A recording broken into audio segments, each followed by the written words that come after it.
Since the 16th century, Vientiane has been the capital of Laos, the mysterious realm of a million elephants, situated in the heart of Indochina.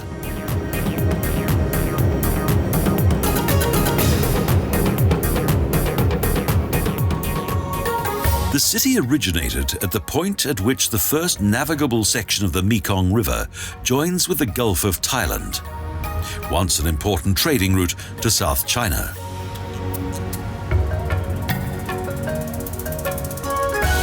Under pressure from the Burmese, King Seta Tirat moved from the former royal city of Luang Prabang and settled here.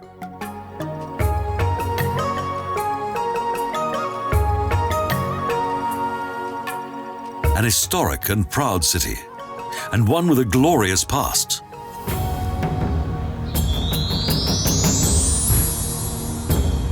Vientiane was once a group of rural settlements, and even today contains several village-like districts, each with its own temple and traditional marketplace.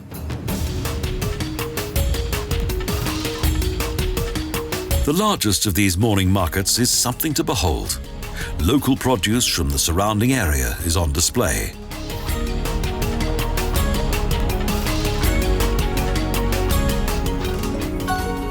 Shopping gives one an appetite, and here there are several tiny kitchens in which busy hands prepare a variety of delicious meals throughout the day.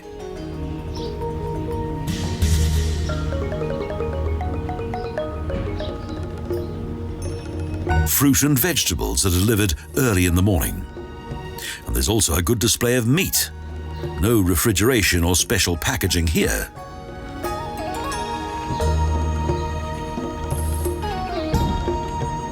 Fish of all kinds is displayed in small buckets of water. And next to the buckets, handmade noodles are piled high.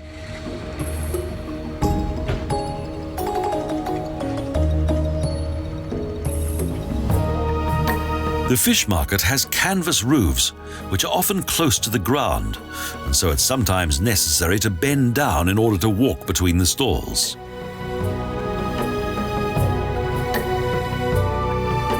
The men transport their goods on two-wheeled carts through the market in the typical slow manner of Laos, while most of the women sit down to sell their goods.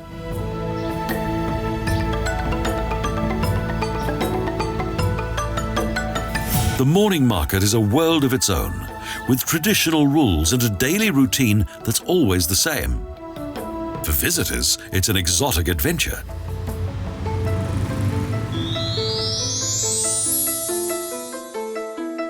Religious buildings dominate the city, whose monastery complexes, temples, hospitals, schools, and meeting places have a long tradition.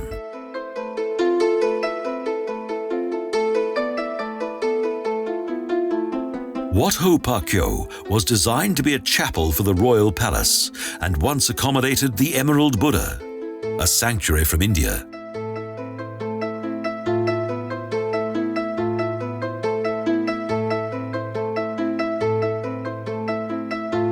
When the city was conquered by the Siamese, the temple was destroyed and the sacred figure was taken to Bangkok, where it has remained until the present day.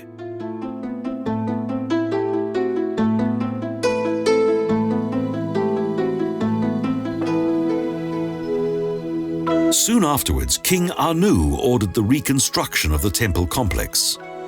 However, in 1827, the Siamese army destroyed the sanctuary once again.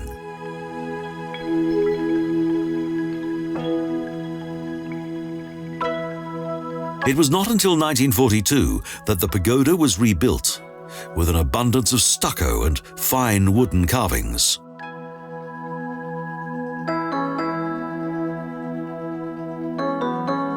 The new Wat Ho Phra Keo became a museum that features many wonderful exhibits, including steles and Buddha images made of stone, bronze, and wood.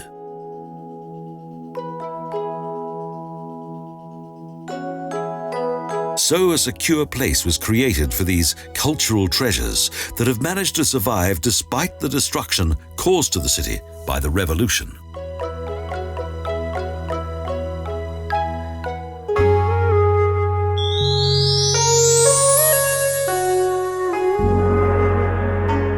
Wat Si Saket is an active temple, the pagoda is a national monument and an expression of the national pride of the people of Laos.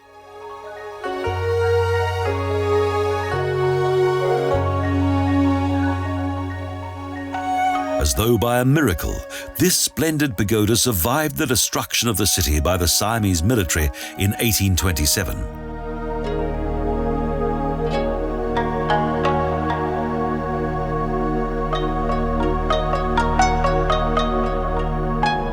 It's possible that it was its Bangkok-style architecture that saved it. And fortunately, this authentic example of Laotian architecture can still be enjoyed today.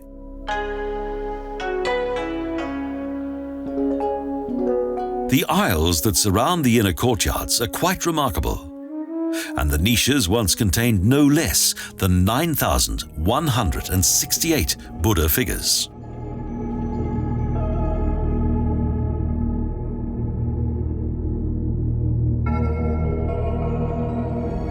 Although everything is now peaceful, this was once the religious center of resistance against Siamese occupation. The combined power of the many Buddha figures was designed to protect the people.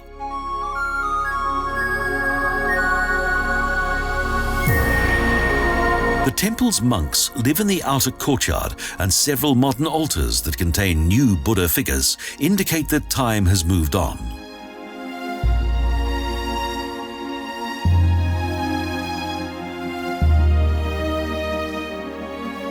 In Laos, most of the temples have an adjoining monastery, and the number of monks continues to grow, so the temples are well cared for.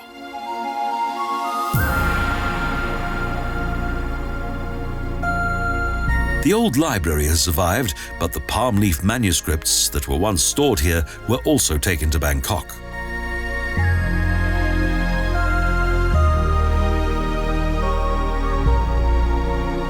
At the outer wall, small tombs are located beneath colorful illustrations. Following Buddhist tradition, each tomb has a commemorative urn.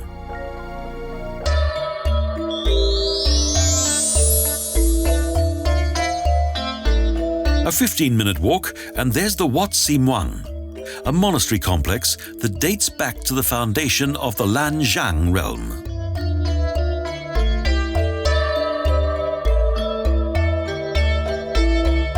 Its external walls are decorated with wonderful stucco work that depicts various scenes from the life of Buddha.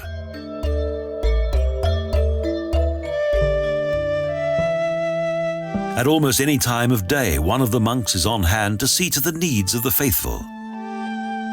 The sanctuary is also popular with expectant mothers.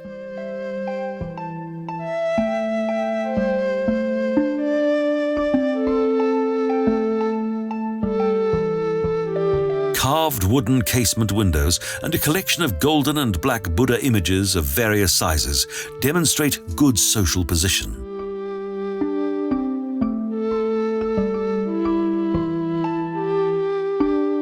Pregnant women come here as many of life's important decisions are left to the gods, along, of course, with various sacrifices.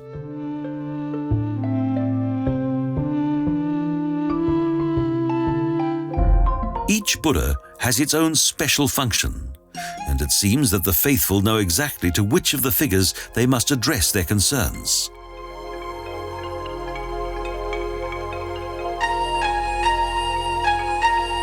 The position of both the hands and the bodies of the Buddha figures highlights various legendary events in the life of the Enlightened One and his divine teachings.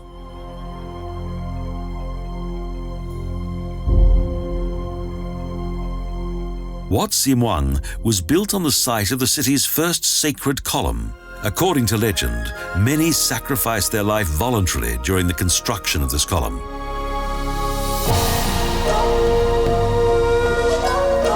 Colorful images of Buddhist Hindu mythology decorate this small temple garden.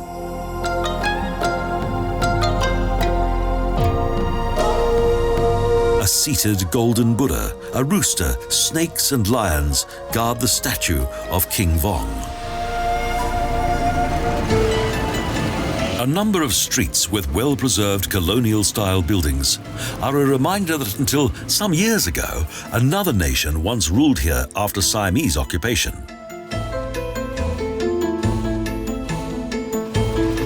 At the end of the 19th century, the French began to renovate the city's most important buildings and made Vientiane the administrative capital of their new colony.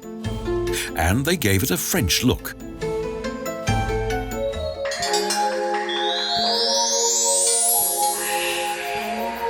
There are some fascinating places to visit outside the city, such as the cultural park of the Laotian People, a large area on the banks of the Mekong River.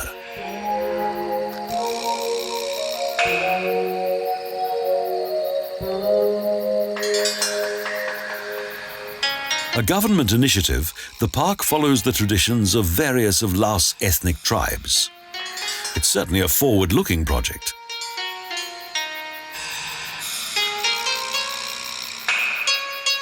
Each of the traditional buildings is a museum that covers the art, culture, and customs of various regions.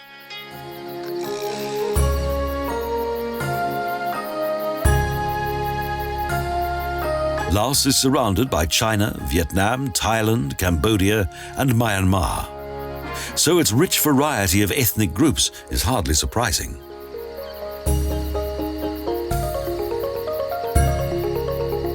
Only half the inhabitants are Lao, and they are closely related to the Thai people.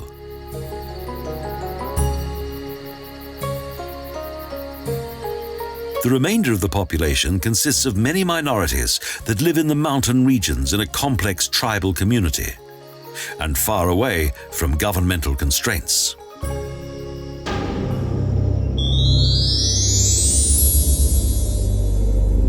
Some kilometers along the river is Buddha Park. A monk created this amazing garden in the 1950s.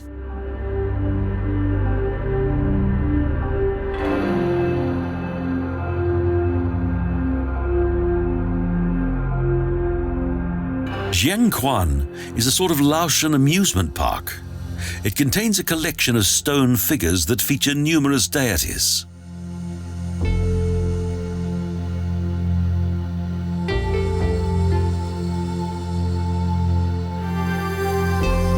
Several gods are to be found here, such as Shiva, Vishnu, and Buddha.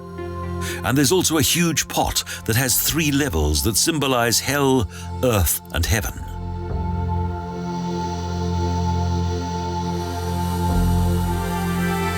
Rich sponsors who wished to improve their karma supported the monk financially, and thus this city of spirits came into being.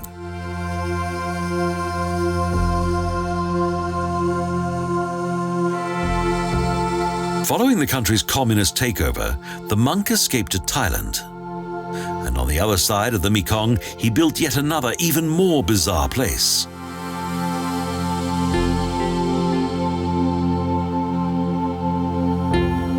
He believed that within this stone garden, the various Asian religions were united into a single philosophy of life. Symbolically, that is.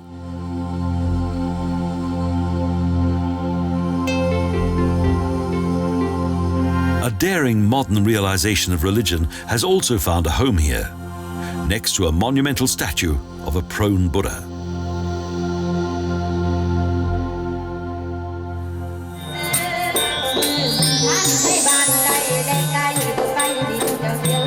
Lao culture and art developed in the 14th century in the kingdoms of Luang Prabang and Vientiane, and relied upon both religious and traditional customs.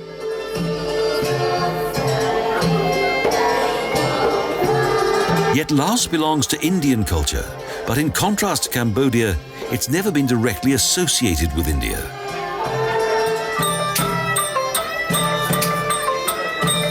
When the Lao communicated with the realm of the Khmer, the Hinduism of the god kings of Angkor was in decline, along with that of Chinese Buddhism. Something new developed.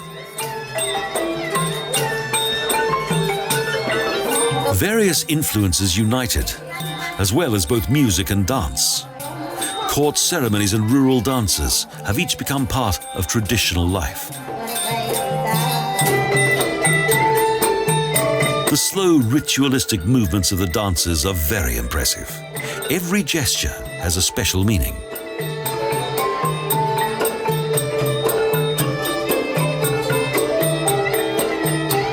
Both dance and drama have always been popular in Laos. Over the centuries, traditional dance dramas were only performed in the country's temples.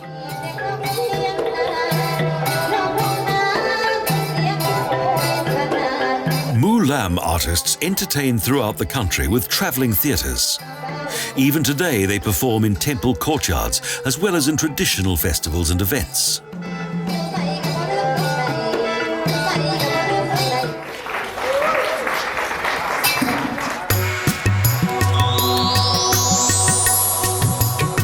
Nam Phu Square is situated in the centre of the city. In 1954, the Laotian people waved farewell to the French, but soon afterwards they were confronted by a new power, the United States of America. The USA's preparation for the battle against communism in Vietnam started here, and the Pha That Luang leaders created the People's Republic of Laos.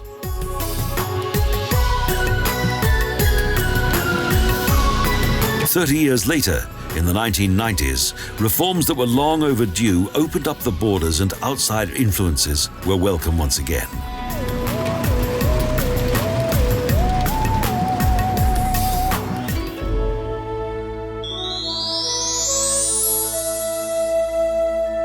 Historic Vientiane has also some fine reconstructed buildings, such as the Wat Inpeng on the western bank of Pagoda Street.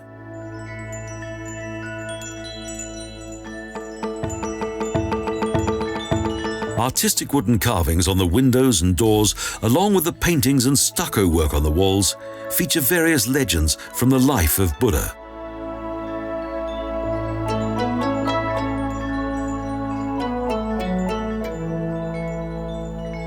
It's believed that the god Indra built Wat Inpeng monastery himself.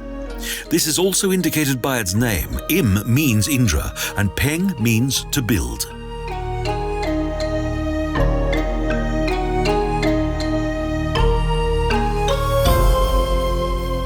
Frescoes that contain splendid scenes of the Indian Ramayana epos have also been lovingly restored. Many young student monks live here, and festive initiation rites are always a special occasion for their respective families.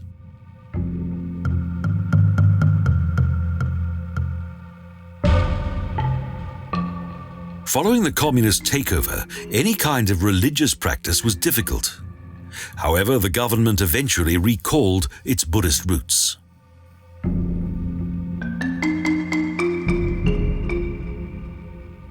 An official compromise was found. Between Buddhism and Marxism, there is no basic conflict, as both serve the good of the people. In addition to the main buildings, in a remote corner of the complex, several tombs contain the remains of various leading members of the monastery.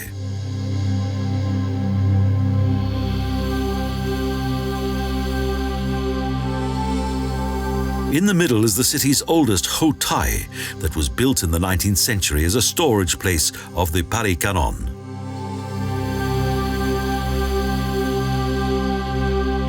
Archaeological finds suggest that its origins date back to the Khmer epoch.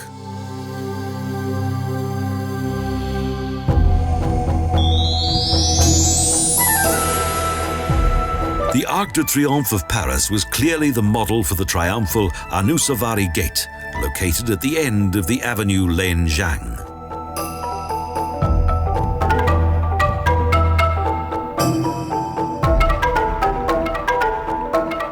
The Victory Gate, with all of its fine decorations and huge base, is not dedicated to military victories, but to the country's dead commoners.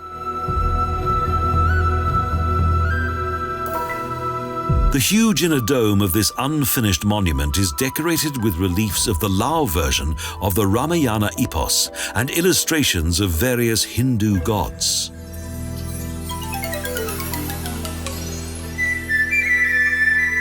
The government continues to contribute funds for its completion. The roof is reminiscent of the tower of a castle with pinnacles and fire slits. The view from here is quite breathtaking. Down below, the splendid Avenue Len Zhang leads to the President's Palace on the banks of the Mekong. The Patuxai Park was arranged around the monument, with flower beds and several water basins that contain a number of striking fountains.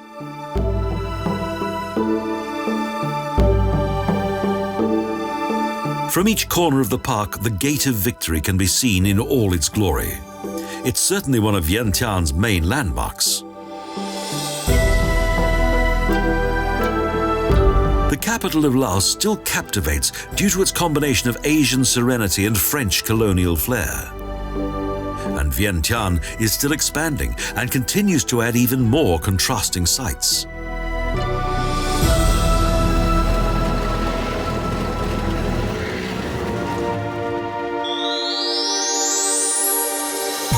Just a few hundred meters away, a gateway into a completely different world opens up. A world of faith and centuries-old tradition.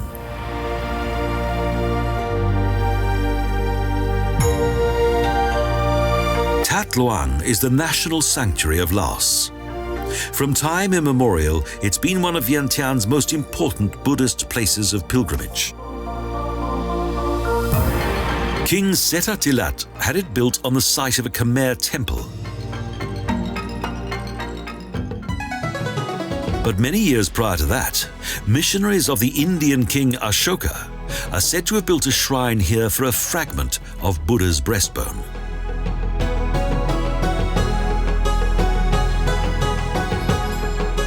The actual stupa stands on a foundation that measures 30 square meters, and it's still believed to contain the precious relic.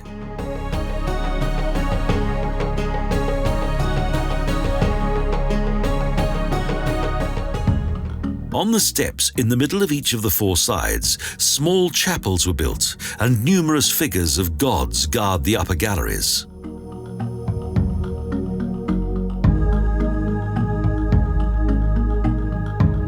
According to the writings of travelers in the 17th century, the surface of the building was then covered with 500 kilograms of gold leaf.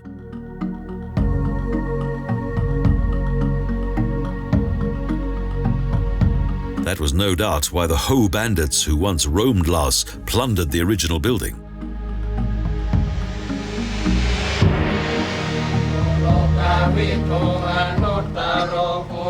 Each year at the full moon of the last lunar month, 10,000 of the faithful meet here for the country's largest Buddhist festival.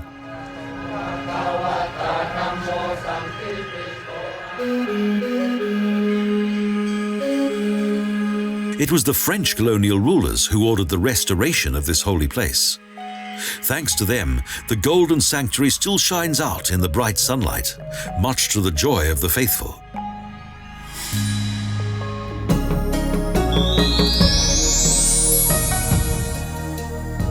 A protective dam was built along the winding Mekong, and on it there's a public walkway.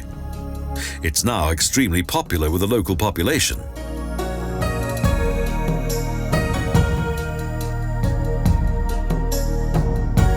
In the afternoon, tradesmen offer fresh fruit and vegetables, and the first tiny kitchens begin to prepare for the great hordes of people who come here each evening. Indeed, the whole city seems to rendezvous here at sunset. In the small, plain restaurants, the city folk enjoy a leisurely evening. While numerous boats await dinner guests, people water their tiny plots of land on the narrow riverbanks.